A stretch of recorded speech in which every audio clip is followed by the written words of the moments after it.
नमस्कार मित्रांनो, लाडकी बहीण योजनेसंदर्भात महिलांसाठी मोठी अपडेट आली आहे। लाडक्या बहिणींना 2100 रुपये कधी मिळणार याबद्दलची सविस्तर माहिती राज्याचे नवे मुख्यमंत्री श्री देवेंद्र फडणवीस यांच्या माध्यमातून देण्यात आली आहे। तेव्हा मित्रांनो, सविस्तर माहिती जाणून घ्यायला सुरुवात करूया।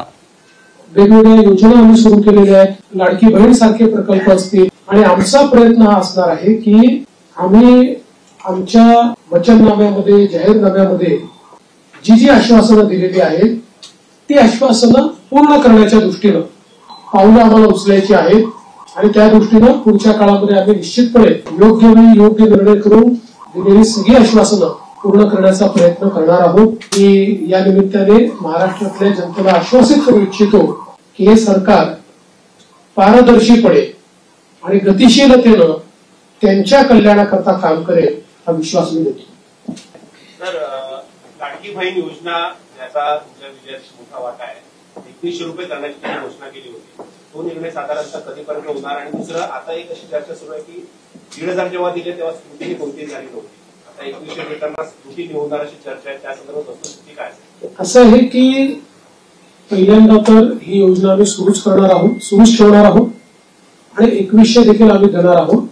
आता बजेटच्या वेळी त्याचा आम्ही विचार करू आणि शेवटी आपले सगळे आर्थिक सोर्सेस जे आहेत ते सोर्सेस योग्य प्रकारे चॅनलाइज झाल्यानंतरच आपल्याला ते करता येतं। त्याच्यामुळे ते करण्याचा निर्णय पक्का आहे। जी आश्वासनं दिली ती आश्वासनं पूर्ण करू, त्याकरता ज्या व्यवस्था करायच्या त्या व्यवस्था आम्ही आधी करू। स्क्रुटिनीचा जिथपर्यंत सवाल आहे तिथपर्यंत एवढंच आहे की निकषाच्या बाहेर जर कोणी घेतलं असेल, निकषातला जो असेल त्याला कोणालाही त्यातनं कमी करायचं नाहीये, पण काही तक्रारी आल्या आहेत की निकषाच्या बाहेर मिळालेला आहे। जसं आपल्याला कल्पना असेल की शेतकरी सन्मान योजना जेव्हा मोदीजींनी सुरू केली त्यावेळी पहिल्यांदा जे काही बेनिफिशियरीज होते लक्षात आलं की मोठ्या शेतकऱ्यांना देखील ते मिळालेलं आहे। मग नंतर त्यातल्या अनेक शेतकऱ्यांनी स्वतःच त्या ठिकाणी सांगितलं की आम्ही या निकषात बसत नाही। मला असं वाटतं त्यानंतर ती स्थिर झाली। अशाच प्रकारे जर ऍपरंटली या योजनेमध्ये काही ज्यांना आपण निकष ठरवलेले आहेत त्या निकषाच्या बाहेरच्या आमच्या बहिणी मिळाल्या तर त्याचा पुनर्विचार होईल, पण सरसकट काही पुनर्विचार वगैरे करण्याचा विषय नाही।